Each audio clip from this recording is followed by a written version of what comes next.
চলে আসলাম আবার next part নিয়ে। তোমরা যারা যারা আগের ভিডিও দেখোনি তারা তাড়াতাড়ি করে দেখে আসো। তোপখানা ও কাটা মসজিদ দেখার পরে এবার আমরা নদী পার করে চলে যাবো ফৌতি মসজিদ দেখতে, যার আরেক নাম ফুটো মসজিদ। হ্যাঁ, গিয়ে ওইখানে দ্রুত সমাধি দেখবি, ঠিক আছে? আর এই ফৌতি মসজিদ থেকে উপরে ওঠার চেষ্টা করবি না, উপরে ওঠা যায় পেছনে দেখে চলে আসবি। এখন কোনো ছবি তুলবি না, ঠিক আছে? ঠিক আছে ঠিক আছে, চলো। এই যে গাইড আমাদের চাবুক গাইড, তাই তো? ফুটো মসজিদ যাবে, এদিকে তাকাও সবাই। ফুটো মসজিদ, মসজিদের ছাদ ফুটো হয়ে গেছিল, তাই জন্য আর বললাম না। ঠিক হয়ে গেছে, তারপরে এসে ফুটোই আকর্ষণ। এই যে সেই আমবাগান, পলাশির আমবাগান, পলাশির আমবাগান, এই যে মুর্শিদাবাদ এসে পলাশি দেখা।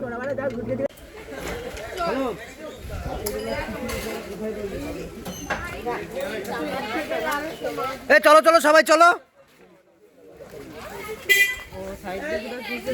এই জায়গায় মার্ডার মিস্ট্রির কেস সেই চলছে।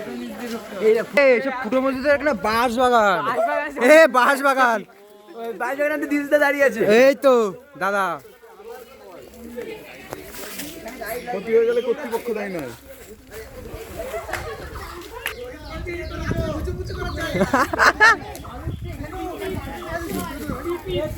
পাহাড়ে উঠতে হবে, পাহাড়ে। আরে ওঠ, সবাই উঠিস না, কিন্তু নামার সময় অসুবিধা হবে। ঝাঁপ মারবি। হ্যাঁ, এই যে হ্যালো গাইস, এখন আছে আমরা ফুটো মসজিদে।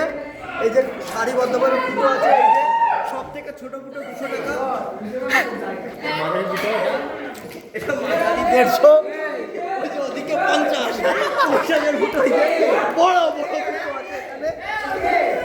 বল বল বল, এই যে বড় বড়, দাম কত? এটা দাম কত? 50 টাকা, একদম 50। 50 টাকা এটা? 50, ওদিকে ফ্রি, ওদিকে সোনা গাছের ফ্রি মাল। হ্যাঁ, ওদিকে এদিকে সোনা গাছের ফ্রির মাল। এই এই কি হচ্ছে? এই সিঁড়ি কিসের এটা? চৌপর চৌ। এই সবাই উপরে উঠে আসতে আসতে। এবার একটা সুড়ঙ্গ সিঁড়ি পেয়ে আমরা সুড়ঙ্গ সিঁড়ি পেয়ে আমরা উপরের দিকে উঠছি। দেখুন, আরে চল না, মরার পরে কি আছে? এই আসতে। আরে মুর্শিদাবাদে এটা কোথায়? কি ফুটো মসজিদ? আচ্ছা আচ্ছা, কিছু একটা হবে। আমরা এখন উপর থেকে ফুটো দেখতে যাচ্ছি। আমরা এখন উপর থেকে ফুটো দেখতে যাচ্ছি। আর উঠিস নে, আর উঠিস নে কেউ। এই যে আমরা উপরে উঠে পড়েছি ভুলবশত। আস্তে আস্তে আস্তে আস্তে নামুক, আস্তে আস্তে নামুক, দাঁড়া। উঠিস না কেউ। এই যে আমরা উপর থেকে ফুটো দেখলাম। নামতে অসুবিধা হচ্ছে, খুব ভয়ানক জায়গা। বাবার জন্মে কেউ আসবে না এই জায়গায়। এই তো চলে এসছি আবার। এই বন্ধু কি করছিস? এই যে আস্তে আস্তে নাম চলে আসছে সব। আর একটা ম্যান আসছে। ম্যান তাড়াতাড়ি। ম্যান আসছে। ম্যানের নামাটা দেখাও। ম্যান খুব মুতবে। নামাটা দেখা। ম্যান নামতে পারছে না, খুব কষ্ট করে নামছে। ঠিক আছে, চলো সাইড। কি হলো সুপ্রিয়া? আমরা ফুটো দেখতে উপরে চলে গেছিলাম, তোমরা কি করছিলে? হ্যাঁ, আমরা নিচে থেকেও ফুটো দেখেছি, উপর থেকেও ফুটো দেখেছি। দাদা, উপর থেকেও ফুটো দেখে আসলাম।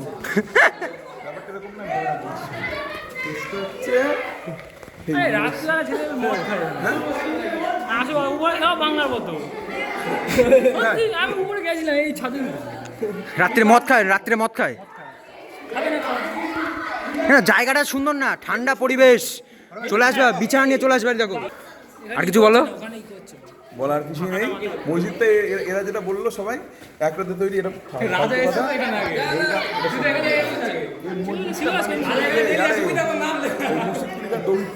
রাজা 1740-এ বানিয়েছে মসজিদটা।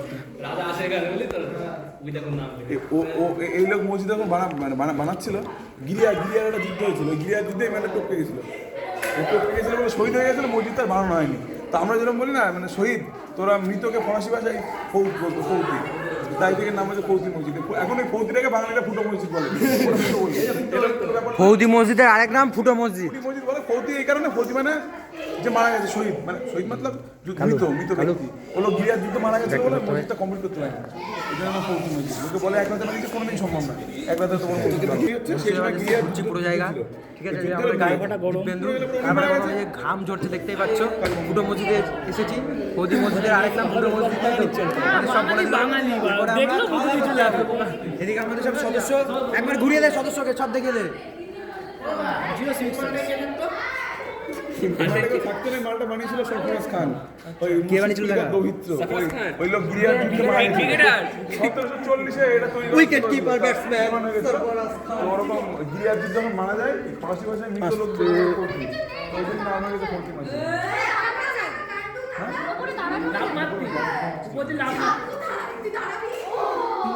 ছাদ নেই।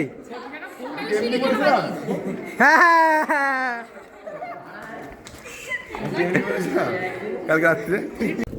আমাদের পার হতে হবে এখন, ট্রেন ট্রেন থেকে এখন পার হবো। চলো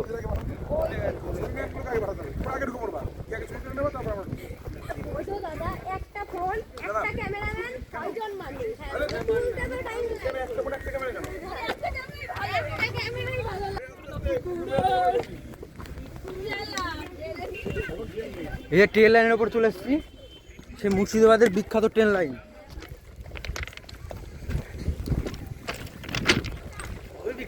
ট্যুর আজ সার্থক হলো, তাই তো? একদম এখনই সার্থক হয়ে গেল। হাফ টাইম এই সবাই চিল্লাও, মুর্শিদাবাদ জিন্দাবাদ, মুর্শিদাবাদ চলো। দিব্যেন্দু দা কি জয়, দিব্যেন্দু দা কি জয়। আসছে বছর, আসছে বছর, বছর বছর। জয় হিন্দ, জয় হিন্দ, বন্দে মাতরম। Thank you. এখন আমরা সবাই চলে এসেছি, কোন জায়গায় যাই না, শুনছি একটু পরে।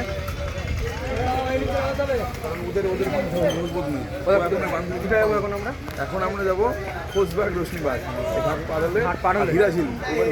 সিরাজ যে প্রাসাদটা বানিয়েছিল সেইটা দেখতে হবে। এখানে আমরা যেটা দেখি যে হাজারদুয়ারি, সিরাজের বানানোর পরে ইংরেজদের বানানো। সিরাজ যেটা নিজের বানিয়েছিল ওটা গঙ্গার মধ্যে তলিয়ে গেছে, ধ্বংসস্তূপ আছে হিরাঝিল। আর ও পাশে আছে সিরাজের সমাধি, সিরাজকে রেখে দিয়েছিল। তো ওটা হচ্ছে কোচবাগ, আর তারপর আছে রোশনীবাগ। কি নৌকা ছেড়ে দেবে তাড়াতাড়ি করে, চলো চলো।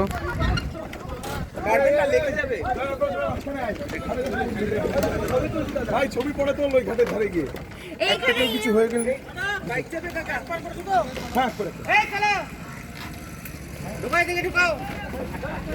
এই সবাই ঠিক আছে তো? সব কিছু একদম ওকে তো? ঠিক আছে তো?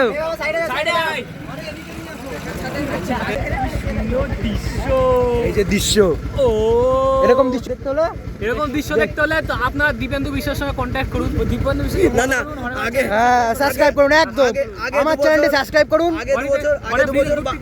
আগে 2 বছর বায়োলজি পড়ুন, আগে 2 বছর বায়োলজি পড়তে হবে, তারপরে ওই যে জলে পাতা পড়ে। এই যে আমরা পেয়ে গেছি এখন এনার্জি ড্রিঙ্ক, তাই তো বন্ধু? কি পেয়ে গেছি? Energy drink. Energy drink. আমরা কোথায় এসেছি দাদা এখন? কোচবাগ। কোচবাগে কি আছে এখানে, মানে কি? সিরাজ আর তার পরিবারের সবার সমান 34 জন। এই সবাই হাই করে দাও। চলে এসছি আমরা।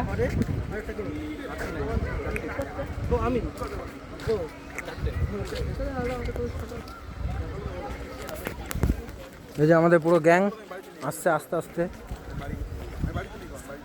আমরা কোথায় চলে আসলাম এখন? এখন খোশবাগে এসেছি আমরা সবাই। এসছি খোশবাগে। বাংলা বিহার উড়িষ্যার শেষ স্বাধীন নবাব সিরাজদৌল্লা, তার আত্মীয় স্বজন, তার সপরিবার সাহিত্য আছে এখানে। তো সবাই আসলে আমার বলতে আরো একটু সুবিধা হবে। আমরা একটু ওয়েট করে 2 মিনিট, ছাড়তে দাঁড়ান।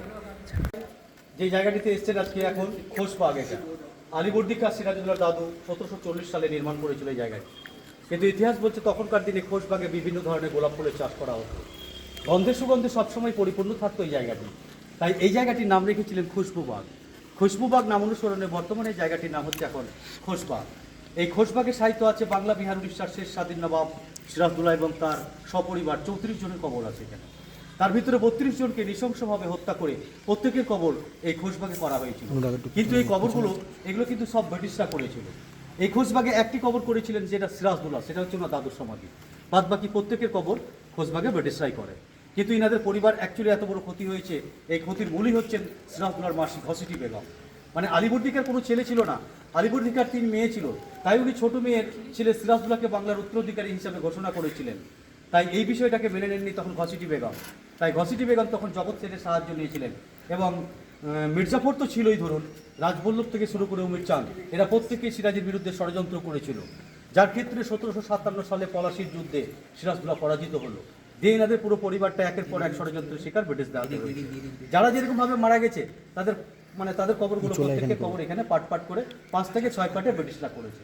আমরা এখন যেখানে দাঁড়িয়ে রয়েছি এই সমাধিস্থলটা হচ্ছে অ্যাকচুয়ালি মেয়েদের সমাধিস্থল, এই জন্যই পাঁচিল দিয়ে ঘেরা রয়েছে, বুঝতে পারলেন।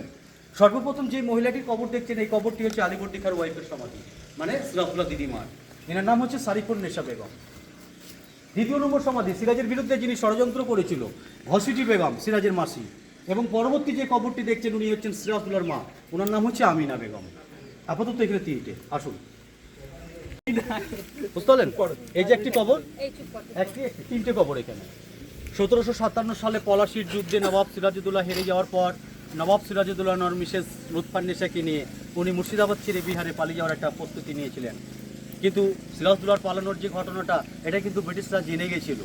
তখন মানে সিরাজদৌলার নামেই না ওনারা কিছু টাকা পয়সা ঘোষণা করে দিয়েছিল, এইভাবেই যে কেউ যদি সিরাজদৌলাকে ধরিয়ে দিতে পারে তখনকার দিনে তাকে 1001 টাকা স্বর্ণমুদ্র পুরস্কৃত করা যেতে পারে।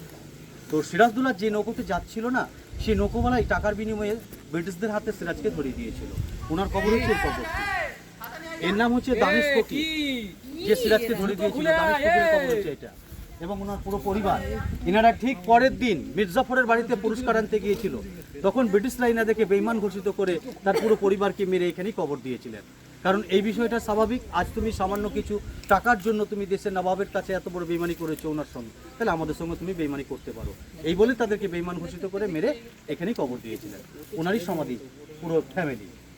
তো এই মাঝি যখন সিরাজদৌল্লাহকে ধরিয়ে দেয়, তারপরে মির্জাফর, জগৎ সেট, ওনাদের যে গ্রুপটা ছিল ওই গ্রুপটা প্রত্যেকেই কিন্তু সিরাজকে মানে কেউ বলেছিল যে সিরাজকে মেরে ফেলা হোক সঙ্গে সঙ্গে, কেউ বলেছিল যে না সিরাজকে বন্দি রাখা হোক। তো সবারই মতামত অনুযায়ী কিন্তু সিরাজদৌল্লাহকে বন্দি করা হয়েছিল, মারা হয়নি। সিরাজউদ্দৌলা বন্দি থাকা অবস্থায় সিরাজের কাছে দেখা করতে গিয়েছিলেন একসঙ্গে 17 জন ব্যক্তি। ওই 17 জন মানুষ কিন্তু বিহারের ছিল। ওরা কিন্তু ওখানে গিয়ে যখন সিরাজকে দেখার দাবি দাবা করে তখন ব্রিটিশরা ওনাদেরকে ভুল ভেবেছিল যে এরাই সিরাজের আত্মীয় স্বজন, তাহলে ভবিষ্যতে দেখা যাচ্ছে এরাও কোনোদিন দাবি দাবা করতে পারে, তাই কি না, স্বাভাবিক তো এটা। তো ওরা যাতে এখান থেকে আর কেউ ফিরে না যেতে পারে, তখন মির্জাফরের ছেলে ওই 17 জন ব্যক্তিকে খাবারের জন্য ইনভাইট করলো। সেই খাবারটাতে ওরা ষড়যন্ত্র করে সবাই মিলে বিষ মিশিয়ে রেখেছিল। ওই খাবার পেয়ে একসঙ্গে একই রাত্রে 17 জন মানুষ মারা গেছিল। কিন্তু মেরে দেওয়ার পরও কিন্তু ওনাদের কবর এখানেই ব্রিটিশরাই করেছে। লাস্টে কিন্তু ওদের কোনো নাম সংগ্রহ করতে ব্রিটিশরা পারেনি, মানে অ্যাকচুয়ালি ওদেরকে তো ছন্দমূলক হত্যা করা হয়েছিল। মৃত্যুর পর আইডেন্টিফাই করে ব্রিটিশরা কোনো প্রুফ দিতে পারেনি, মানে অ্যাকচুয়ালি তারা তো কেউ ছিলেন না ওদের পরিবারে। এখানে সমাধি দেওয়ার পর ওদেরকে সিরাজের পরিবার বলে ঘোষণা করা হয়েছে, মানে অ্যাকচুয়ালি ঘটনাটা এরকম ঘটেছিল। তো ওনাদের কবরটা তো এখানে নেই, ওই সামনের দিকটায় আছে। ওই রোদ্রে দাঁড়াতে পারবেন না বলে আমি নিয়ে গেলাম না। ভিতর থেকে ফেরার পথে যার ভালো লাগবে একবার উঠে দেখে নিবা, ঠিক আছে? এসো চলেন। 3 জন মিডিলে যিনি আছেন ইনি নবাব সিরাজদৌল্লার বডিগার্ড, এনার নাম হচ্ছে গোলাম হোসেন, বিশ্বস্ত বডিগার্ড। পরবর্তী যিনি রয়েছেন ইনি আব্দুল হোসেন এবং উনি সাবদুল হোসেন, এনারা 2 ভাই ছিলেন বেগম মহলে মহিলাদের দেহরক্ষী, বিশ্বস্ত বডিগার্ড 3 জন। মাঝের জনটা গোলাম হোসেন, উনি নবাব সিরাজদৌল্লার বডিগার্ড ছিলেন, বিশ্বস্ত বডিগার্ড। মূলত মেনলি খোঁজবাদ যার জন্য আপনারা এসেছেন সিরাজদৌল্লার সমাধি দেখলে, এটি হচ্ছে নবাব সিরাজউদ্দৌলার সমাধি। বাংলা বিহার উড়িষ্যার শেষ স্বাধীন নবাব হচ্ছেন ইনি সিরাজদৌল্লাহ। আর ইনাদের পরিবারে সবথেকে মানে কষ্ট দিয়ে খুবই নৃশংসভাবে যাকে হত্যা করা হয়েছিল সেটা হচ্ছে সিরাজদৌল্লাহ। মানে মির্জাপুরে ছিলেন মিরন সিরাজদৌল্লার বডিকে টুকরো টুকরো করে কেটে দিয়েছিল, ইতিহাস তো তাই বলে। এবং হাতির পিঠে ঘোরানোর পর লাস্টে এখানে সমাধিত করেছেন ব্রিটিশরা। আর পাশে যিনি আছেন উনি সিরাজের ভাই মির্জা মেহেদি, ওনার ওয়াইফকে পায়ের নিচে সমাধিত করেছেন 30 বছর পর। লুৎফান্নেসার কবর, মানে সিরাজের বউকে মারেনি ব্রিটিশরা, কারণ উনি পাগল হয়ে গেছিল, ওকে কেউ মারে, ওনার কবর হচ্ছে। আর লুৎফার পাশে যিনি আছেন না, ওটা হচ্ছে আলেয়া। আলেয়া একজন গুপ্তচর ছিলেন, মানে ব্রিটিশদের কাছে নাচগান করে সিরাজদৌল্লার জন্য উনি কিছু পার্সোনাল খবর নিয়ে আসতেন, মানে যাকে স্পাই বলা হতো আর কি, গুপ্তচর আলেয়ার খবর। আর মিডিলে যিনি আছেন না, ইনি হচ্ছেন সিরাজের দাদু আলিবর্দি খাঁ, যে কবরটি সিরাজ করেছিল। আসুন সবাই। আলীবর্দীর সমাধি সিরাজের দাদু একটি কবর যেটা সিরাজ করেছিল, এবং পায়ের দিকে আরেকটি কবর রয়েছে নবাব সিরাজদৌলার মেয়ে জোহরার সমাধি। 5 বছরে ওকেও মেরে দিয়েছিল ব্রিটিশরা। একটাই মেয়ে ছিল সিরাজের, জোহরা। নবাব সিরাজদৌলার মাসতুতো ভাই মানে আলীবর্দী খান 3 মেয়ের ভিতরে ঘোষবাগে তার 2 মেয়ের কবর দেখেছেন। তার ভিতরে একজন হচ্ছে ঘসিটি বেগম, একজন হচ্ছে আমিনা বেগম। ইনাদের মধ্যে ইনাদের আরেকজন বোন ছিলেন যার নাম হচ্ছে মমিনা বেগম। তার কবর ঘোষবাগে নেই, ওটা বিহারে আছে পূর্ণিয়াতে। ওনারই ছেলে ইনি নবাব শওকত জং, এবং পায়ের নিচে ওনার ওয়াইফ মকি বেগম। মানে এই ঘরের ভিতরে যে সমাধিস্থল, এটাই হচ্ছে অ্যাকচুয়ালি সিরাজের যারা রক্তের সম্পর্কের মানুষ তাদের কবর হচ্ছে মেনলি সিরাজদৌলা ফ্যামিলি। এখানে নামাজ পড়া হতো তখনকার দিনে। আলীবর্দীর খান পুরো পরিবার ঘোষবাগে আসলে এখানেই নামাজ পড়তেন ওরা। এটা হচ্ছে দিল্লির যে জামা মসজিদ তার অনুকরণে নির্মাণ করা হয়েছিল। মসজিদের সামনে একটি গর্ত দেখছেন, ওখানে জল রাখতো ওরা হাত পা ধোয়ার জন্য, অজু করতো, বুঝতে পারলেন? তো ওইদিকে সেরকম কিছু নেই, যার যা ভালো লাগবে ঘুরে আসতে পারেন, ছবি তুলতে পারেন ওই দিকটায় গিয়ে। ওইদিকে সেরকম কিছু নেই। আর একটা জিনিস দেখো, ওইদিকে দেখো স্ট্রেট আর্কিটেকচার দেখেছো? মেন গেট ফলো করলে বুঝতে পারবে তখনকার দিনে কে আসছে কে বেরোচ্ছে, এখান থেকে সব বোঝা যেত একদম স্ট্রেট। আমরা এখন যাচ্ছি এখানে যে নামাজ পড়া হতো। প্রচণ্ড রোদ গাই, প্রচণ্ড রোদ গাই, বুঝতে পারছেন, ফুলবাতি নিয়ে যেতে হচ্ছে। এই যে আমরা এখন কোচবাগে আছি, কোচবাগে চলে আসলাম সিরাজের সমাধি দেখার পরে। এই যে এখানে এসেছি, এই যে দেখুন এই যে মসজিদ, মানে কি এটা, এখানে নামাজ পড়া হতো। সে যাই হোক, অত যাই না, নামাজ পড়া হতো। আর সামনে একটা ইয়ে আছে, সামনে এখানে একটা এখানে জল রাখার জায়গা, যারা নামাজ পড়তে আসবে তারা এখানে হাত পা ধোবে। কিন্তু এখন আপাতত জল নেই, কেননা সিরাজ তো মরে গেছে। তাই জল একটা রাখবে কে, সেটা হচ্ছে একটা বড় প্রশ্ন। আর এত রোদ শুকিয়ে যাবে। তাই আর এখানকার লোক এসব বান্ধবী চলে এসছে।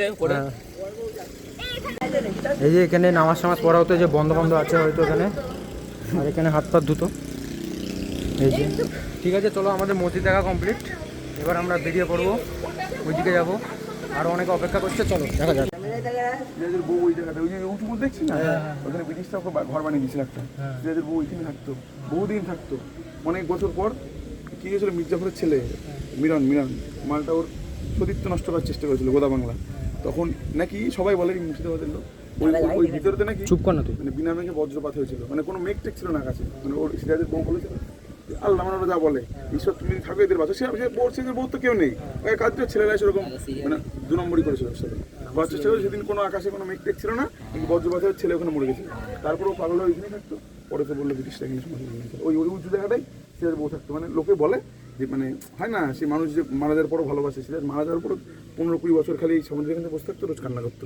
এই জায়গাটা ছেড়ে যায়নি, ওই জন্য ব্রিটিশরা লাস্টে ওইখানে। আর এই মেয়েটার কাহিনী বলে যে এত কপাল খারাপ ছিল, সিরাজ যখন মারা যায় তার আগে পরে ওর মেয়েকে জলে ডুবিয়ে মেরেছিল। এই নদীতে নিয়ে জলে ডুবিয়ে চুবিয়ে মেরে দিয়েছিল।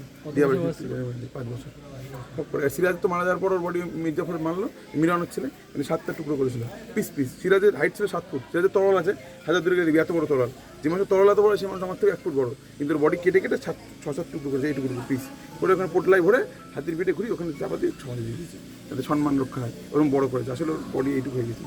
কিন্তু ওর এত রাগ ছিল সময়, যে ওর বউ লাস্টে ওখানে, তো বউ এই জায়গাটা ছেড়ে যায়নি, পাগল হয়ে গেছিলো। কিন্তু ওইখানে পড়ে থাকতে লাস্টে ঘর বানিয়ে দিয়েছিল। দেখ জায়গাটা দেখেই বুঝতে অনেকটা উঁচু, ঘর বানিয়ে গেছে, নষ্ট হয়ে গেছে। এই যে আমাদের সবাই এখন বিশ্রাম করছে। এই যে আমাদের এটা বান্ধবী, ঠিক আছে। এই যে আমাদের রাজা, আরো সবাই আছে সবাই। হ্যালো গাইস, এই সবাই বিশ্রাম করছে এখন। মানু কেমন লাগছে?